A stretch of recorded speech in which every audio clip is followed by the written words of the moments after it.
Okay, I'm gonna go ahead and open up the common council meeting at 7 p.m. Could we please stand for the pledge of allegiance? I pledge allegiance to the flag of the United States of America and to the republic for which it stands, one nation under God, indivisible, with liberty and justice for all. Okay, Carol, let's start off with roll call. Steve Beardsley, Present. Mike Bright, Present. Brant Fuller, Present. Joe Palmer, Present. Megan Sheets, Clarence Worthen, Present. Eric Woods. Present.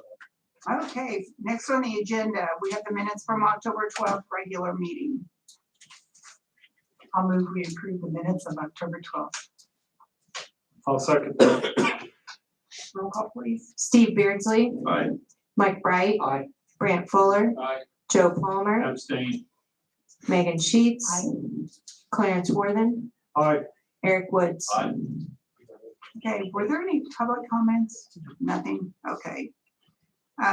Next on the agenda, ordinance number 21-14. It's the ordinance for appropriations and tax rates for the 2022 budget. This is the third reading and adoption. I move we pass ordinance 21-14 on third reading. I'll second. Roll call, please. Steve Beardsley, Aye. Mike Bright, Aye. Brant Fuller, Aye. Joe Palmer, Aye. Megan Sheets, Clarence Worthen, Aye. Eric Woods. Aye. Okay, and then Carol, you will be sending that in by November 1st, is that right? Yes. And we'll then hopefully hear back for approval on our budget. All the council members will need to sign that tonight. Next on the agenda is ordinance number 21-15. It's an ordinance setting the salaries and hourly wages for employees of the civil city of Frankfort, Indiana. This is third reading. Make a motion, we pass 21-15 on third reading. Second. Roll call, please, Carol. Steve Beardsley, Aye. Mike Bright, Aye. Brant Fuller, Aye. Joe Palmer, Aye. Megan Sheets, Aye. Clarence Worthen, Aye. Eric Woods. Aye. Okay, next on the agenda is ordinance number 21-16. It's an ordinance establishing the salaries of the elected officials of the city of Frankfort, Indiana, and this is on third reading as well. I'll move we pass ordinance number 21-16 on the third reading. I'll second. Roll call, please, Carol. Steve Beardsley, Aye. Mike Bright, Aye. Brant Fuller, Aye. Joe Palmer, Aye. Megan Sheets, Clarence Worthen, Aye. Eric Woods. Aye. Okay, next on the agenda is ordinance number 21-17, and this is on first reading. Make a motion, we read by title only on ordinance 21-17. Second. Roll call, Carol. Steve Beardsley, Aye. Mike Bright, Aye. Brant Fuller, Aye. Joe Palmer, Aye. Megan Sheets, Clarence Worthen, Aye. Eric Woods. Aye. Ordinance number 21-17, additional appropriation ordinance. And this is for the ARP funds, and these are kind of a little backwards. Yeah. Yeah, we're gonna, on the next ordinance is when we're going to pass on first reading, if you so desire, what to do with those ARP funds, a way that we're going to appropriate those. So what this is to establish the appropriations for the ARP funds that we have so far, which is, can you give me that figure for sure? $1,793,086. And can you tell me? Other services and charges, 50,000, capital outlays, 1,743,086. And the finance committee had met before this was all put together. And so, like I said, we're gonna do the additional appropriations, and then next will come the ordinance that identifies what we wanna do with those ARP funds, so. Do I have a motion to pass this on first reading? So. Second. Roll call, please, Carol. Steve Beardsley, Aye. Mike Bright, Aye. Brant Fuller, Aye. Joe Palmer, Aye. Megan Sheets, Aye. Clarence Worthen, Aye. Eric Woods. Aye. And on November 8th, we'll have the second reading along with a public hearing on this. Next is ordinance number 21-18, and this is on first reading. Move we read ordinance 2118, by title only. Second. Roll call, please. Steve Beardsley, Aye. Mike Bright, Aye. Brant Fuller, Aye. Joe Palmer, Aye. Megan Sheets, Aye. Clarence Worthing, Aye. Eric Woods. Aye.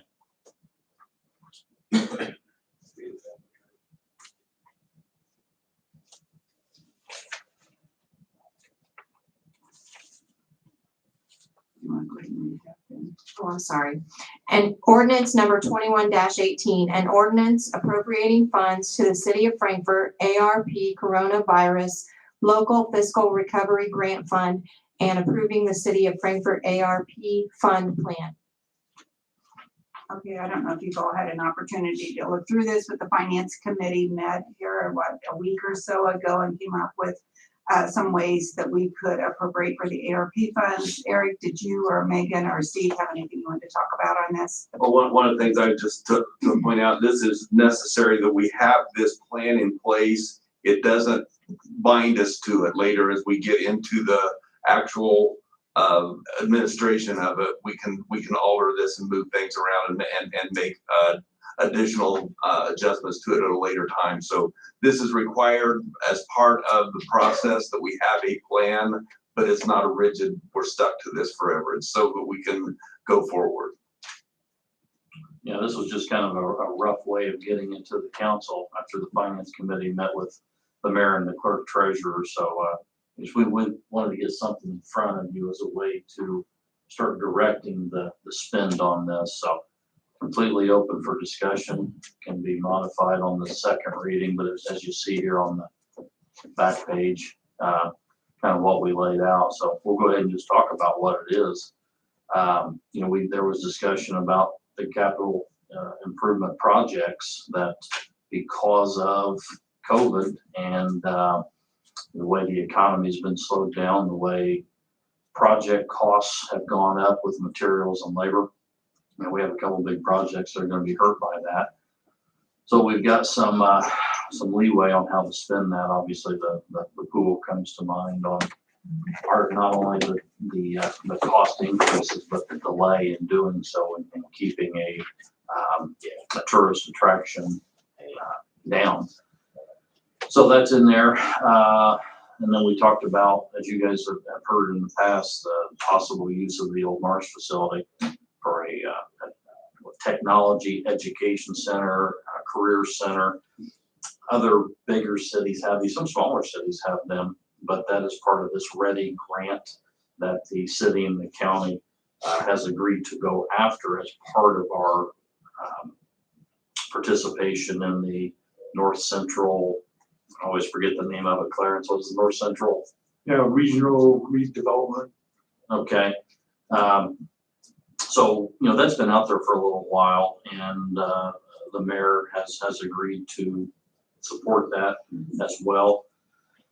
So that's a situation that we would take a potential dilapidated piece of property, dilapidated in the sense the building has stood empty for a long time.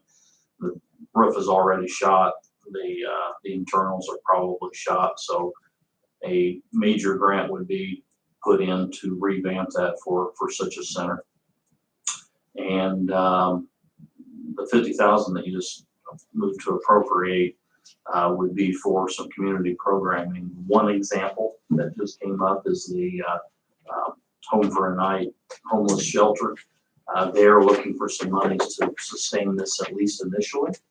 And we have already suggested that they need to find some sustainable revenue streams that they really couldn't go to the city and the county more than on this first hit to help get it off the ground. So that was kind of one particular use. And our suggestion as a finance committee, so that we don't have to come back and call council meetings for small asks on this, is that we grant the mayor the responsibility, Burn Board works on how to divvy that up. So that's what we're bringing forward to you as a recommendation. The only thing I would add is those recommendations are in compliance with the parameters that the plan has put together. I mean, there were certain parameters that we can work with. For example, we can't put it in rainy day fund. So that we had to work with the pigeonholed segments that we could work with as well. Yeah, I think, we have to spend it by a certain date. Is that 2026, by the end of 26? Obligate by the end of 24 and spend by the end of 26, yes. So we can't just sit on it forever, but at this point, we don't need to be too forward on it, but it's something we can start the process now. But you can't just sit on it. You can't stick it in a rainy day. You gotta get it spent by the end of 26. And they've asked us to have a plan in place, so that's how we came up with these different things. It's kind of generalized at this point, but it also gives us the option then on what we want to use it for.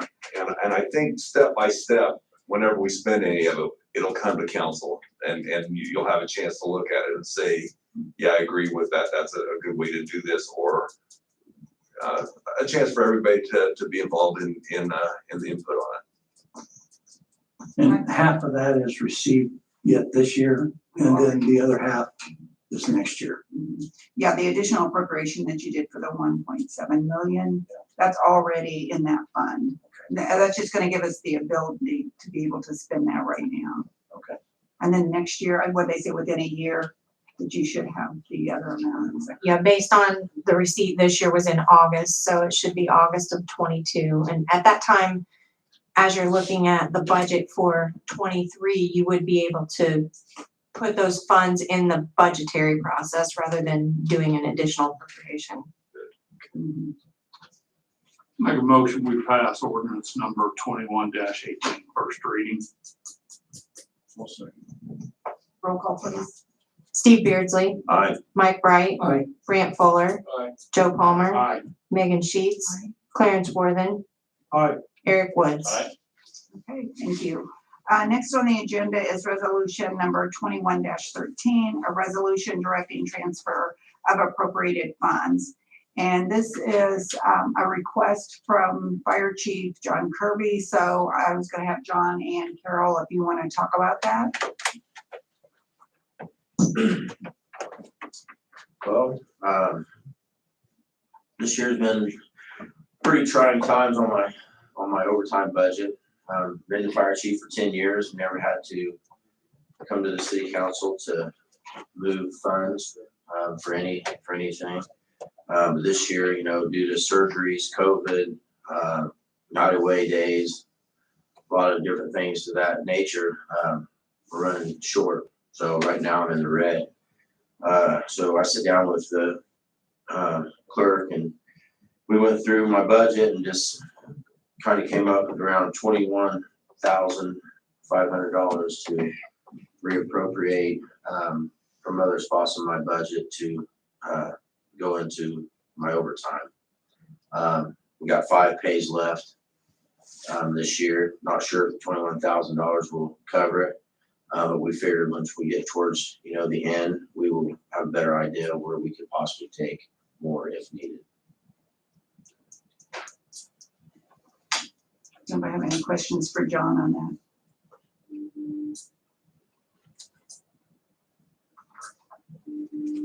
Carol, did you have anything? We most likely will have to look at this again. He's been running around 8,000 to 10,000 a pay for overtime. And based on the past, this would cover the next 2 pays. So we plan to look at it again and towards the end of November and see where we are then. We have enough in rainy day to cover that. Yes. Yeah, we'd have to go back through, you know, the additional appropriation, but yes, there is 200, let's see. I don't have my fund report with me. So you. We just put 250, probably 299. You're gonna have to go back to appropriation. Yeah, yeah, either we do an additional appropriation in city general or rainy day has 292. In my mind, this is what rainy day is there for. Yeah. Yes. I move we pass resolution 21-13. I'll second. Roll call, please. Steve Beardsley, Aye. Mike Bright, Aye. Grant Fuller, Aye. Joe Palmer, Aye. Megan Sheets, Clarence Worthen, Aye. Eric Woods. Okay, thank you. Resolution 21-13 passes, and you work with Carol then and get that transfer made. Okay, All right, thank you. Appreciate it. Next on the agenda, we have resolution number 21-14. It's a resolution establishing the Dorner Park Fund. And Bart's not here Bart's tonight. not here. No, so, So, George C. Dorner, which on your copy, the C had not been filled in yet, but on the official copy, it's in there.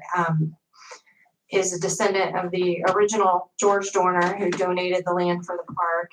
And he is interested in making a large donation to the city for some improvements of the park. And the mayor and I felt like we needed to establish this resolution so that going forward, if this takes place over a number of years, we will have a clear picture of the intention of that donation. it's gonna be a significant donations. Couple things that they were looking at was, redoing the court there for pickleball and also a dog park. So that's something that there's been a lot of need for that, a lot of people wanting that. Also, I think they received, some money from him already. A little bit, Yeah, yes. and they put out, daffodil bulbs. So next year we're gonna have daffodils everywhere at Dorner's Park, but, he loves Dorner's Park. Like she said, it's part of his family. It's something he wanted to do. So I think it's gonna be a great thing for our community. I'm looking forward to it. I think most of you know Nancy Fullerton. She was involved with that family. I grew up, she was my second mother with Bush Fullerton being my best friend. And Nancy worked tirelessly in establishing the east side of the street there, all the plantings there and everything, putting the signs on them. The family has just really been a devoted family to this community. I think it would be great improvements for that park. I'm excited about it. Pickleball has become very popular, something that we're having a lot of demand for, just didn't really have any place to put the courts, and we're able to refurbish them like they need to be. Dog parks, another thing that everybody's talked about, really want, so I think that's gonna be another exciting thing for us. I move we pass resolution 2114 on for passing, just pass it. Second. No second. Roll call, please. Steve Beardsley, Aye. Mike Bright, Aye. Brant Fuller, Aye. Joe Palmer, Aye. Megan Sheets, Clarence Worthen, Aye. Eric Woods. Okay, resolution number 2114 passes. Tonight under old business, I asked Jason Forsythe to come and speak to us tonight. I wanted to give the council an update on State Road 28 West along with Washington Avenue. And it seems like there's been a lot of questions on paving and not being able to do it this year. So I've asked Jason to come and talk to us about that.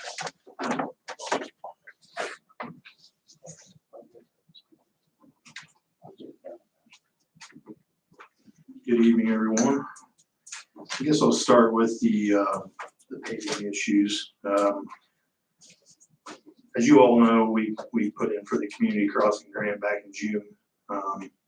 It closed on the 30th, and we've still yet to hear back from that, information back from that grant. So obviously, we're this late in the year, we're not gonna be able to do any paving in the city. So that being said, I had Kimberly work with her and Annie on a release for just to let the public know what what our plans are. And then once we receive the information back, then we can encumber that as funds and get a contractor hired before the end of the year so we can pave starting sometime when it warms up next year. And talking about that, obviously there's 4 projects out around the State Road 28 area that we were going to be doing that obviously this might help in that case. Maybe those guys are out of the way by the time we start paving again in the spring. As I told you before, I'll be applying for the first call of community crossings in January. I think probably what happened this year is there's just so many communities now that know what CCMG is and that they're going to apply it. And there's a lot of applications that people have to go through and decide what they're going to do. So that's probably what's taking a little bit longer. We did the same thing last year. We paved in October. So unfortunately, just didn't get it back in time. So, and I think obviously, we all know that, we gotta go after those extra dollars. I mean, you guys have put forth money, more money towards paving this year, for us, $200,000 and, you know, we're looking at about 920, is what we're looking to do. And I don't know right offhand what we budgeted for next year yet, but, you know, I'll look to double that in January as well. So we could be doing quite a bit of paving sometime, springtime and after next year. So that's where we were on that. I know there's some questions as why we haven't paved yet. The funding's there, the money's there. We're just waiting to hear back from NDOT so we can move forward. So. In reference to Washington Avenue, I didn't give you a copy of this, but in progress meeting the other day, I talked to some of you, but things are going really well down there now. Once the utilities was finished, things picked up, the pace picked up down there really well. Curb and gutters in, I believe all the approaches are poured down through there. The retaining wall, I think, had a little bit of work left to do on it. Sidewalks are starting to be poured. And then we were supposed to start doing some base asphalt tomorrow, but obviously with the rain we've had, that won't happen until Wednesday. But I think Wednesday and Thursday's weather was supposed to be pretty good, and then back to rain on Friday. So hoping they can get a lot of that work done on Wednesday and Thursday. They did mention in the last meeting, and they had talked to me a little bit before that, we'll possibly be able to still get some surface down on Washington Avenue, which originally Milestone didn't believe that could be done, but and that'll alleviate a lot of problem down there. And you know, when you're going to have to wedge around the manhole covers and things like that, when you get it paved completely, it won't be striped before the end of the year. But if we get asphalt, the actual surface down, I'll be super happy about that. We can come back in and do the signage and the painting that's required on those federal projects done next year. It's no big deal. We've done the same type of thing on phase 1 as well. So, but that's going really well. Obviously 28 is a different story.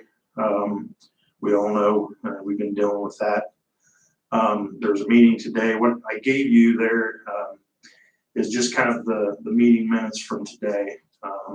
I don't go to every meeting down there, but today there was a couple things I wanted to bring up in the meeting, so I was there, and these are the meeting minutes. And as you can see down through there, a lot of it's utility issues on the first page there, but there are many change orders going on down there. And when I say change orders, they're change orders with a lot of money next to that change order. And we all know we've had the gas line issues and things like that, but you know, just 2 of their change orders, what I'm looking at now, the top 4, that's $150,000 that they didn't expect to have to deal with and to spend on that project. If you go on down through there, change orders is $219,000 change order. Just to kind of compare, on Washington Avenue, phase 1, we had anywhere from $0 change orders to, I think the highest one we had was 50,000, which we've had nothing near that on phase 2. So, $40 million project. You're going to have a lot of things that you run into design-wise. Don't believe at any rate it's EMB and Fox's fault totally. But I felt like it was time for us to have a public meeting. It's time for them to get out in front of the people, the businesses down through there, and let everyone know what's going on. Eric's asked me questions. I've had questions from Del Rio. I think the mayor's had questions from Del Rio. I've had questions from Peyton Aker at 3Ds. These are people that have long time businesses in our community, and I feel like they need their answers. So, and when I can't get that, I feel bad. But Melissa Holder's been really good working with the city, but I don't think she's getting the answers that she wants either. So, obviously representatives from NDOT, Fox, and EMB were all in the meeting today, and I requested a public meeting with all those entities represented. Asked them if they would be willing to do so. They said they would. Gary Fox from NDOT was there today, which is kind of my contact, and the mayor spoke with him as well today before the meeting. But we're looking at the public library sometime in the next 3 weeks, 7 o'clock on a Monday through Thursday somewhere there. I asked him to give me a couple dates so I could take it to the library, see if maybe we would be able to use their auditorium. If not, maybe the high school lets use the cafeteria like they did before the project started. But I told him, I said, I feel like if you get out in front of people and let them know what's going on, they may not like your answers, but at least you're giving them an answer. And haven't seen a lot of work going on down there. Melissa was very stern with them today about some curbing guttering that they still need to replace, that's in bad shape, that they've put in and now have to rip out and do again. Talked about water, talked about a little bit of everything, but what you see in front of you is basically everything that was discussed today in the 2 o'clock meeting. So I'll be getting back with you all when I hear when that will be. I feel like if we do that, then the business owners, the constituents that want to come and voice their opinion or have questions, they'll have that opportunity. If they take advantage of that, then that's great. If not, then that's on them. We gave them that opportunity. So I don't think there's anything more on top of that. I did, we're going to be putting out a release on November the 7th from 9 p.m. to 5 a.m. They are going to have State Road 28 closed from 200 West to Prairie to run a water line across both lanes of traffic. That was originally supposed to be done during the one side. And for some reason, obviously, we haven't been able to get that taken care of. So it'll be 9 p.m. That's on a Sunday. So it'll be 9 p.m. on Sunday evening to 5 a.m. Monday morning. And they assured that it would be open at 5 a.m. So the whole closure won't be that far, but obviously once you get past a certain point coming westbound or eastbound, there's no place else to go. So that's the reason that closure. I've let Central Dispatch know. I asked Shannon Sheridan to send an email to all the people in the industrial park, let them know what was going on. The only thing we may run into is an issue with people going to work at night, but there's obviously ways to get around it if they need to. So but you'll see that coming up here pretty soon, but just wanted to kind of fill you in on what I found out today. Gary Fox was very nice about getting in front of everyone, and I think it'll be a nice thing for everybody to be able to be a part of if that's what they choose to do. So. All right. Have anything for Jason? Any questions or concerns? Did they give you any idea, Jason? Maybe this will be at the public meeting. On number 12 on old business on E, it said NDOT will consider revised MOT for moving to stage 2 east of the railroad tracks from phase 1, stage 1 east of the track is complete. How far has that been? Do you know how far that's been moved back now? That's what I'm trying to pin them down on, Mike, to be honest with you. I'm trying to pin them down on some dates. They have so much going on down there. Sure. It's incredible, to be honest with you. I mean, we all knew it was a large project, but they ran into some design issues. They ran into some engineering issues. They've had their own issues with their own subcontractors. Yeah. I know just recently that Melissa met with a business owner down there that's not happy, and her attorney and their attorneys. We expect, it's like I told them, I expect in construction, I've seen it, I know what to expect, but other people don't understand that. Sure. That's why they need to let people know. So I don't even know if they know your answer, I'll be honest with you. They've just got so many irons in the fire in so many different locations. So, okay, thank you. Yep.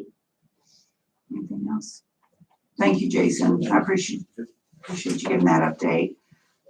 I know I've had a lot of questions asked, a lot of people not understanding the matching grant, the CCMG matching grant, thinking that we're not using the money that we have set aside. They think that we're going to the state to get it, not using what we have, which is not true. We're trying to double what we have budgeted and be able to use that. A lot of unhappy people about the State Road 28 project.